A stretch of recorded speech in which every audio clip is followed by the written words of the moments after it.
Sejam muito bem-vindos a mais um episódio do Bate Ponto. Hoje a gente vai falar sobre algo que está por trás de toda empresa bem-sucedida: comportamento. E ninguém melhor que o Ícaro Barbosa, CEO e sócio da startup Freedom Start, com foco em mapeamento comportamental para gestão estratégica de pessoas, para explicar como esse método pode mudar a forma de contratar, gerir e comunicar dentro das empresas. Como entender o jeito de ser, agir e reagir de cada colaborador pode transformar o clima, o engajamento e os resultados da empresa. Seja muito bem-vindo, Ícaro. Muito obrigado, estou muito feliz de estar aqui com vocês, é uma grande honra, né? E eu tenho certeza que esse bate-papo aqui pode ajudar muitos que estão aí do outro lado. Que bom, seja bem-vindo.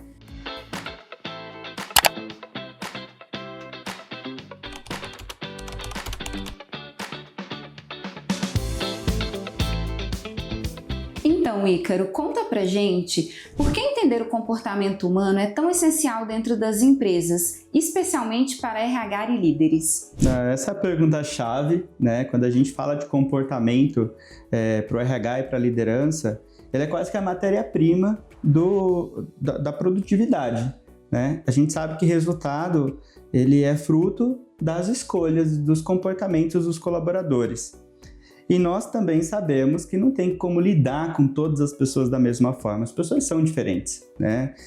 Às vezes, uma mesma fala ou uma mesma postura com o colaborador pode fazer com que ele tenha melhores resultados, com que ele se motive, engaje, cresça. E a mesma fala, né? A mesma forma, o mesmo comportamento com outro colaborador pode fazer com que simplesmente ele se desmotive, se bloqueie, né, se frustre dentro da empresa.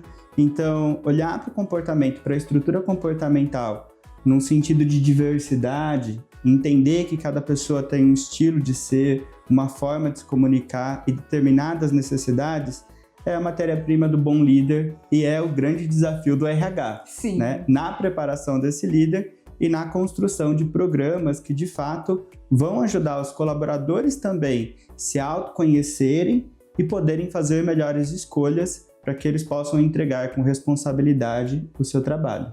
Muito bom, tá vendo, né, gente? Entender disso é extremamente importante. Ícaro, e quais os sinais de comportamento o RH pode identificar antes que se tornem problemas de engajamento ou performance? Essa pergunta é muito boa, porque tudo começa, na verdade, na contratação, né?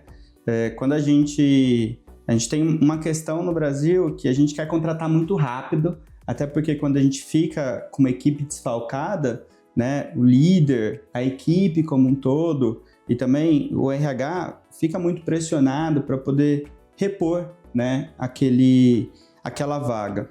Mas a gente tem que olhar com mais calma também para o custo de uma reposição errada, né? O custo é altíssimo, tem pesquisas que vão apontar que uma reposição inadequada, ou seja, colocar uma pessoa que está fora do perfil comportamental, que ela vai ser pressionada para além das competências naturais que ela tem, vai gerar um alto nível de estresse e a possibilidade dela pedir desligamento entre 3 e 6 meses é muito alta. Sim. E 6 meses é o tempo praticamente de rampagem que a gente fala. É o tempo daquele profissional entrar na empresa, entender o trabalho dele, entender as suas atividades, a cultura da empresa para poder dar resultado. Então, quer dizer, a gente tem aí um custo altíssimo de praticamente 6 meses de remuneração.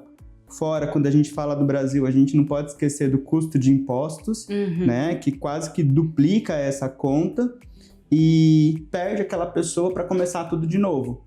Então, às vezes, alguns dias, né, com foco em contratar a melhor pessoa, colocar a pessoa certa no lugar certo e fazer uma boa avaliação comportamental antes, é o diferencial, é a chave para que a gente possa, de fato, não ter problemas de engajamento e performance. Esse é o primeiro ponto. O segundo é, de fato, entender quais são as expectativas. O que aquela pessoa precisa para que ela possa se desenvolver num ambiente mais saudável. Quais são os estímulos que fazem sentido para ela, né? E esses estímulos, eles não podem vir apenas de um brainstorming do RH, porque a gente não se trata da gente.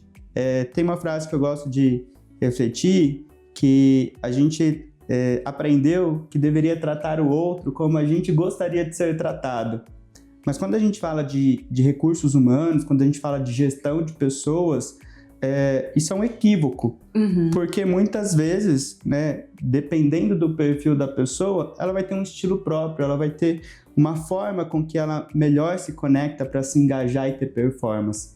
E às vezes você entregar o seu melhor ou entregar para o outro o como você gostaria de ser tratado não é suficiente e gera frustrações nas duas pontas.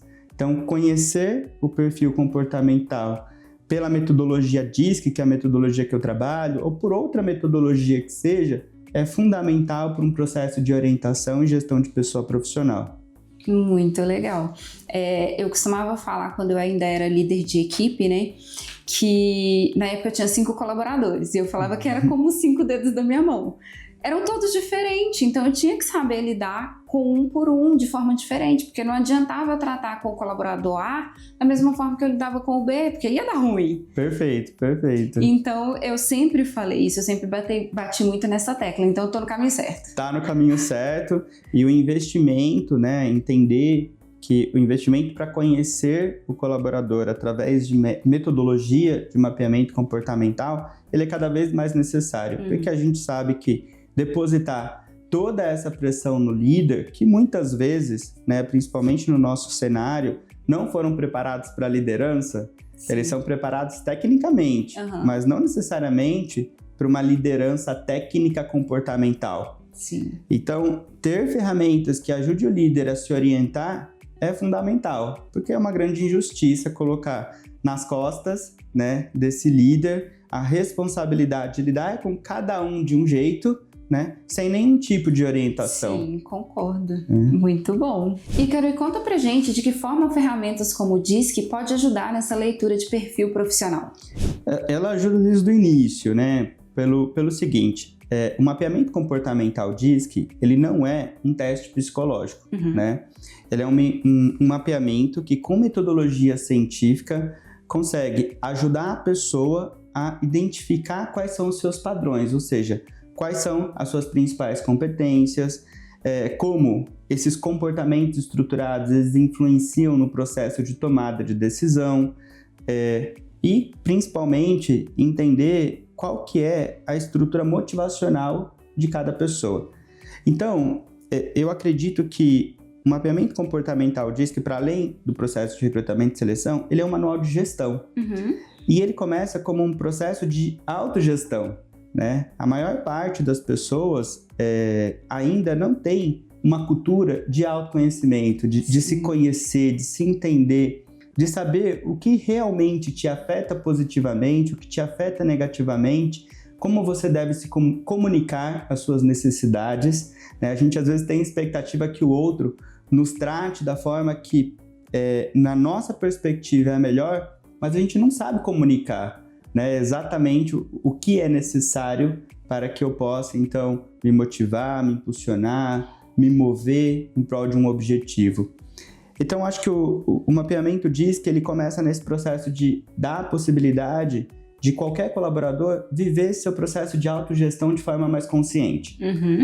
Isso já divide com a liderança parte da responsabilidade, né? Porque a gente sabe que cada pessoa, primeiramente, é responsável pela sua carreira, pelos seus resultados, pela sua história, né? Como ela trabalha, o que ela entrega, faz parte da sua própria história, não necessariamente da empresa. Exato. Né? Então, assim, se ela delegar ou delargar para a liderança ou para a empresa, né, o sucesso profissional, mais do que isso, a ética do seu trabalho, é com certeza uma prova de maturidade. Né? Então, o mapeamento diz que ele traz esse processo de autoconsciência, até para que o outro não fale assim, mas eu não sei como falar. Bom, agora você sabe. Agora vamos trabalhar para a gente se comunicar cada vez melhor? Faz esse alinhamento junto com a liderança e com o RH e permite que, de uma forma estruturada, de uma forma adequada para cada perfil, a gente possa ter um processo de feedback adequado, porque cada perfil comportamental do DISC, por exemplo, ele tem uma maneira mais adequada de receber o feedback. a gente consegue estabelecer que tipo de ambiente é mais saudável para recepção desses feedbacks e até o tom, né? A gente sabe que tem perfis que são mais formais, eles precisam de uma estrutura, de uma formalidade para eles receberem bem esse feedback, e outros são mais informais naturalmente. Para ele, esse ambiente mais informal é mais valioso para que ele possa entender o que ele precisa e para que ele possa se direcionar. Então, esse alinhamento, né, a partir do relatório, ele traz luz sobre como essa relação pode ter um fluir mais saudável durante o tempo e desde o primeiro momento, que é o mais importante. Quanto tempo a gente leva para conhecer alguém? A gente, às vezes, passa meses, né, conhecendo uma pessoa, mas na empresa não tem muito tempo para a gente conhecer. A gente precisa dar feedback desde o primeiro momento. Sim. Então, o relatório, nesse ponto de partida, ele traz essa possibilidade, esse bem-estar nas relações, né, de autogestão, de gestão direta da liderança com aquela pessoa e traz uma possibilidade de compartilhar essa responsabilidade para a gente conseguir conquistar o resultado. Como você acha que tecnologias como o DOT 8 pode complementar isso, trazendo dados reais sobre rotina e presença, ajudando o RH a tomar decisões mais humanas e assertivas? Eu costumo dizer que a tecnologia hoje ela é fundamental para que a gente possa lidar até com o tamanho da nossa demanda, né? A gente sabe que o comportamento ele é observável e ninguém vai ficar, vamos dizer assim, né? Não vivemos em Big Brother, né? Dentro da empresa. As pessoas precisam ter liberdade com responsabilidade. E a tecnologia, como a DOT 8, ela é um direcionador no sentido que ela consegue promover sinais.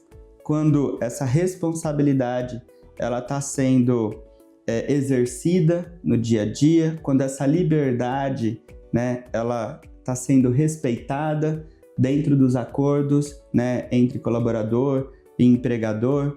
E mais do que isso, ela traz sinais sobre o processo de gestão, né, que é fundamental. Quando a gente olha para uma tecnologia como a DOT 8, né, que trabalha tem essa função de entender a rotina de trabalho, se ela está sendo exercida com zelo ou não, né?